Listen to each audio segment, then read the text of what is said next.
Sweetening agent क्या होता है? एक्चुअली ये क्या करते हैं, सब्सटेंस होते हैं जो मेडिसिन में एड किए जाते हैं, क्या करने के लिए, उसको स्वीटनेस प्रोवाइड करने के लिए, उसके टेस्ट को थोड़ा बेटर करने के लिए। होता है क्या है कि जो आपकी ड्रग होती है ना वो थोड़ी बीटर टेस्ट की होती है, तो बीटर टेस्ट को थोड़ा स्वीट करने के लिए उसमें क्या किया जाता है, स्वीटनिंग एजेंट ऐड किया जाता है। स्वीटनिंग एजेंट क्या करता है, टेस्ट बढ़ाता है। इस टेस्ट बढ़ा देगा, तो बीटर ड्रग होगी, अगर कड़वी दवा है आपकी तो उसका टेस्ट क्या होगा, थोड़ा मीठा आना शुरू होगा, जिससे क्या होगा, पेशेंट उसको अच्छे से लेना पसंद करेगा। तो इसके एग्जांपल अपन बात करें तो शक्कर हो गया, ग्लूकोज हो गया, उसके बाद में अगर दूसरे वाले बात करें तो सेकेरिन है। तो ये कुछ नॉर्मल जो इंग्रेडिएंट्स होते हैं वो स्वीटनिंग एजेंट की तरह काम में लिए जाते हैं। अगले अपन बात करें कि ये कितने टाइप्स के होते हैं, या फिर अपन नॉर्मल डेफिनेशन की बात करें तो ये क्या करते हैं कि ड्रग के बीटर टेस्ट को खत्म करने के लिए काम में लिया जाता है। तो अब साइंटिफिकली इसकी डेफिनेशन होती है, substance added to medication to provide sweetness and mask bitterness. Okay, so अब नेक्स्ट अपन यही बात करेंगे कि ये कितने टाइप्स का होता है, क्योंकि टाइप्स तो बहुत ही इंपॉर्टेंट रहता है, क्योंकि अगर आपने क्लासिफाई नहीं किया इनको तो how can you justify it. तो आपको जस्टिफाई करने के लिए फर्स्ट ये होता है, यही first natural and second one is the synthetic। Okay, so natural में कौन कौन से आ गए आपके, तो नेचुरल की बात करें तो उसमें आपका मैनिटोल हो गया ना, सुक्रोज हो गया और ज़ाइलिनोन हो गया। तो अपन फर्स्ट बात करें तो शुगर आपका आ ही गया, उसमें मैनिटोल आ ही गया है, ज़ाइलिनोन।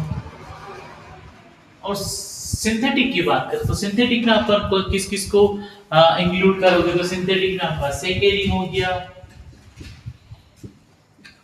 एस्पार्टम हो गया, स्पार्टम हो गया। ये जो कुछ तरह के पदार्थ होते हैं जो क्या करते हैं, आपके स्वीटनिंग एजेंट के रूप में काम में लिए जाते हैं। अब नेक्स्ट जो बात करेंगे, ये कौन कौन सी इनमें फॉर्मुलेशंस ऐड की जाती है, कौन सी फॉर्मुलेशंस के साथ में इनको मिलाया जाता है। तो दोस्तों आपको कमेंट करना है, अगर आपको कहीं पे समझ में नहीं आता है हम लोग आपको नोट्स भी प्रोवाइड करेंगे यार, क्योंकि देखो ऑफलाइन क्लास वाली बात अलग रहती है और ऑनलाइन में कुछ कुछ चीज़ें समझ में नहीं आती है। अगर आप कमेंट करोगे, कुछ पूछोगे तो definitely we will help you, otherwise तो यार मैं हेल्पलेस रहूँगा ना। तो आपको क्या करना होता है, बीच बीच में कमेंट भी कर लिया करो, पूछ लिया करो, जिससे क्या होगा, आपका कंसेप्ट भी क्लियर होगा और मुझे भी थोड़ा है ना एनर्जेटिक फील होगा कि यार हाँ चलो ऑनलाइन ऑडियंस भी आती है। तो अब नॉर्मल सी बात करें कि भाई स्वीटनिंग एजेंट क्यों मिलाते हैं, है ना, तो ये बात तो अपने दिमाग में आनी चाहिए ना। नेचुरल हो गया, सिंथेटिक हो गया, जैसे शुगर, मैनिटोल, ज़ाइलिनोन, सेकेरिन, एस्पार्टिम, ये कुछ इसके टाइप्स होते हैं जो which we are used for this formulation. So what is the basic importance, अब इसको क्यों अपन अप्लाई करते हैं। तो फर्स्ट जैसे स्वीटनिंग एजेंट नाम आ रहा है ना, तो ये क्या करेगा, इसकी प्रॉपर्टी होती है स्वीट, मतलब कि कोई कड़वी फॉर्मुलेशन है तो उसको क्या करेगा, मीठा करने के लिए काम में लिया जाता है। उसके बाद में टेस्ट एडजस्टमेंट भी करता है, टेस्ट एडजस्टमेंट का भी काम करेगा। Next one we just talking which are mainly uses, तो उसमें सुक्रोज हो गया आपका, ग्लूकोज हो गया, सेकेरिन हो गया, साइक्लामाइड हो गया, सोर्बिटोल हो गया, डेक्सट्रोज हो गया और एस्पार्टम। तो अब अपने दिमाग में यही क्वेश्चन आएगा ना, यार इनके लिए सिलेक्शन के लिए कोई फॉर्मूला होता है क्या। बिल्कुल आना चाहिए आपके दिमाग में इस तरह के क्वेश्चंस, क्योंकि इनको अपन क्यों सेलेक्ट कर रहे हैं, व्हाई वी आर सेलेक्टेड। तो इसका कोई सिलेक्शन का कोई क्राइटेरिया होता है क्या, तो हाँ यस होता है। इनका फर्स्ट क्राइटेरिया होता है कि ये लो कैलोरी डेंसिटी होनी चाहिए,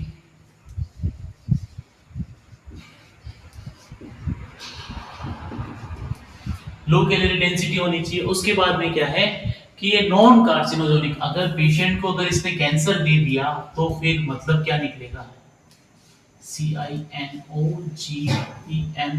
नो लो कार्सिनोजेनिक होना चाहिए। उसके बाद में केमिकली और थर्मली स्टेबल होना चाहिए, केमिकली एंड थर्मली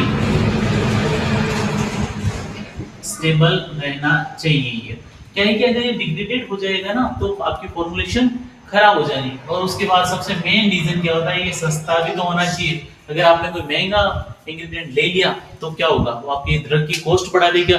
जितनी आपकी ड्रग महंगी नहीं है उतना ज्यादा ये महंगा हो जाएगा, तो क्या होगा भाई, आप इजीली पेशेंट को अवेलेबल नहीं करवाओगे ना। और अगर इजीली अवेलेबल नहीं करवा पाए तो फॉर्मुलेशन का क्या ही एडवांटेज हो जाएगा। अब अपन नॉर्मली डिवाइडेशन वाइज बात करें तो नेचुरल में जो सुक्रोज आता है उसके बारे में बात करेंगे।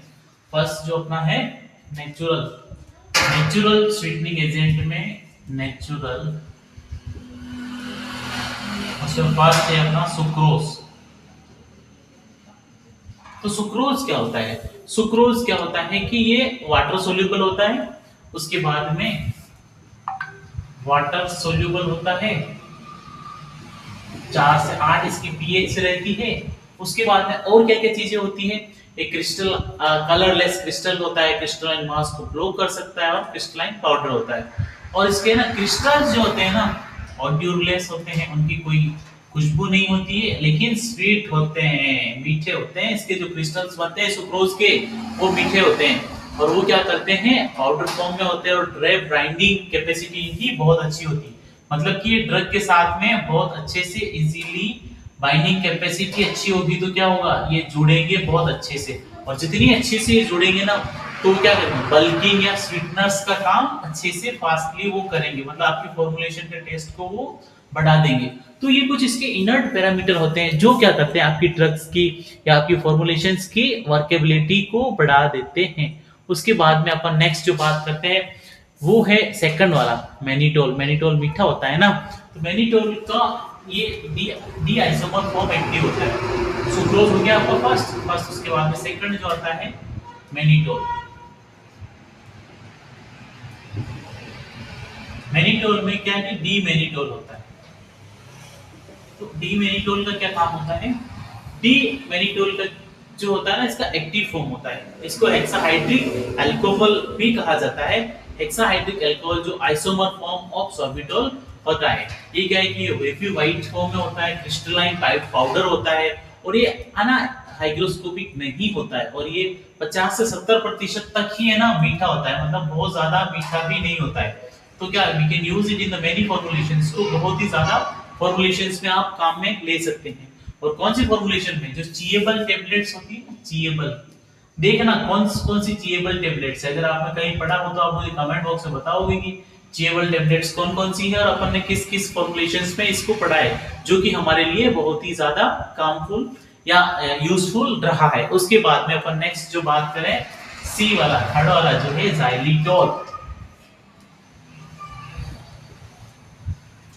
जाइलिटोल क्या होता है, जाइलिटोल क्या है कि ये भी लो कैलोरी और क्रिस्टलाइन स्वीटनर है, लो कैलोरी है और क्रिस्टल फॉर्म में रहता है। तो ये दोनों इसकी फॉर्मुलेशंस बहुत ही ज्यादा यूजफुल रहती है।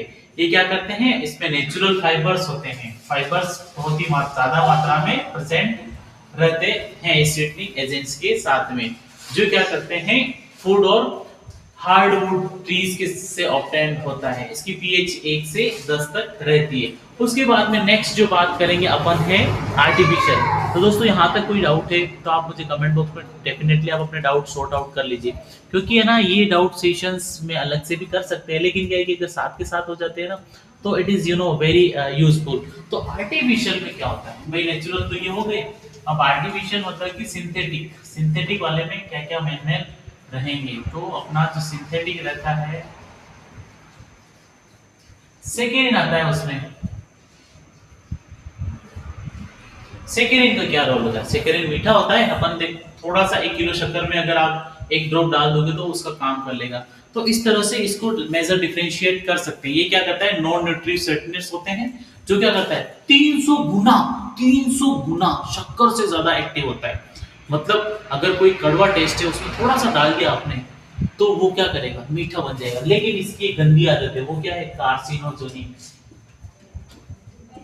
कार्सिनोजेनिक क्या होता है, मतलब कि ये कैंसर पैदा करता है। ये कैंसर, अगर आपने शक्कर के साथ में इसको यूज में कर लिया तो ये कैंसर प्रोड्यूस करेगा, मतलब कि आपके शरीर को बहुत ज्यादा नुकसान पहुंचाता है। तो अगर कहीं पे सेकेरिन यूज, वैसे फार्मास्यूटिकल फॉर्मुलेशन में एफडीए ने इसको बैन कर दिया है, यूएस एफडीए ने इसको बैंड कर रखा है, मतलब आप इसको फार्मास्यूटिकल फॉर्मुलेशंस में काम में नहीं ले सकते हो।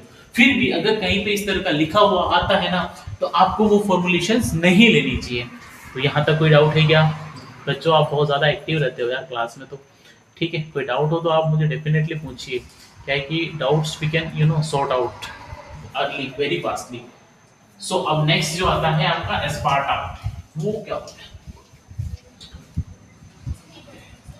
PARTA, ये 200 गुना बहुत ज्यादा मीठा होता है as compare to normal sugars. Dipeptidyl methyl esters होता है जिसमें एस्पार्टाइल फेनिलैलेन 1 मिथाइल एस्टर्स पाया जाता है। ये क्या करता है? अनस्टेबल, मतलब कुकिंग अनस्टेबल एट ए कुकिंग टेम्परेचर, मतलब अगर आप है ना इसको नॉर्मल कुकिंग टेम्परेचर भी करोगे तो ये अनस्टेबल हो जाएगा, मतलब कि ये ना इसकी विकृत रूप में आ जाता है, मतलब आपकी फॉर्मुलेशन को खराब करना भी चालू कर सकता है। तो इसको ज्यादा आप यूज में नहीं ले सकते हो, ये हाइग्रोस्कोपिक का नेचर का होता है और उसके बाद में आपकी फॉर्मुलेशन खराब करेगा। तो यहाँ तक अगर कोई डाउट है तो आप मुझसे पूछ सकते हैं, अदरवाइज वी कैन कंटिन्यू भी आप लिखो मुझे कमेंट बॉक्स में। नेक्स्ट जो आता है साइक्लेमेट। साइक्लेमेट क्या होता है? साइक्लेमेट CYCLAMATE, साइक्लेमेट्स क्या होता है? साइक्लेमेट्स क्या होता है? ये नॉर्मल सोडियम और पोटेशियम साल्ट जो होते हैं नॉर्मल सोडियम और पोटेशियम के साइक्लोहेक्सेन से मिलकर के बना होता है, और ये लगभग है ना 30 to 50 टाइम्स ज्यादा शक्कर से मीठा होता है। मतलब कि आप ना थोड़ी शक्कर लोगे और 50 गुना शक्कर लोगे और 1% अगर आपने ये साइक्लामेट लिया ना तो भी बराबर रिजल्ट देगा आपको, बराबर मीठा लगेगा, मतलब इतना ज्यादा ये सिंथेटिक है। और ये क्या करता है कि स्टेबल रहता है, अगर आप इसको गर्म भी करोगे ना तो भी ये स्टेबल रहेगा। उसके बाद में नेक्स्ट जो बात करें सिंथेटिक में, वो आएगा आपका सुक्रालोज। सुक्रालोज क्या होता है? SUCROLOC, sucralose. सुक्रालोज भी सिंथेटिक है और ये क्या करता है? ऑफ वाइट कलर का होता है, फ्री क्रिस्टलाइन फॉर्म नहीं होता और 300 से 1000 गुना, मतलब कि ना सेक्यूरिन से भी ज्यादा मीठा होता है। तो ये लेकिन ये नॉन टॉक्सिक और नॉन इरिटेंट होता है और नॉन कार्सिनोजेनिक। तो ये थोड़ी थोड़ी बहुत ज्यादा ये फॉर्मुलेशंस में काम में लिया जाता है फार्मास्यूटिकल फॉर्मुलेशंस में। तो यहाँ तक कोई डाउट है दोस्तों तो आप मुझे कमेंट बॉक्स में पूछिए, अदरवाइज ना हम लोग कंटिन्यू करते हैं। और कुछ आप जानना चाहते हैं तो आप पूछिए, और नोट्स आपको बहुत ही इजी रेट्स में हम लोग प्रोवाइड कर देंगे, तो आप नोट्स के लिए भी मुझे कमेंट बॉक्स में पूछ सकते हैं। तो अब नेक्स्ट अगला चैप्टर शुरू करेंगे।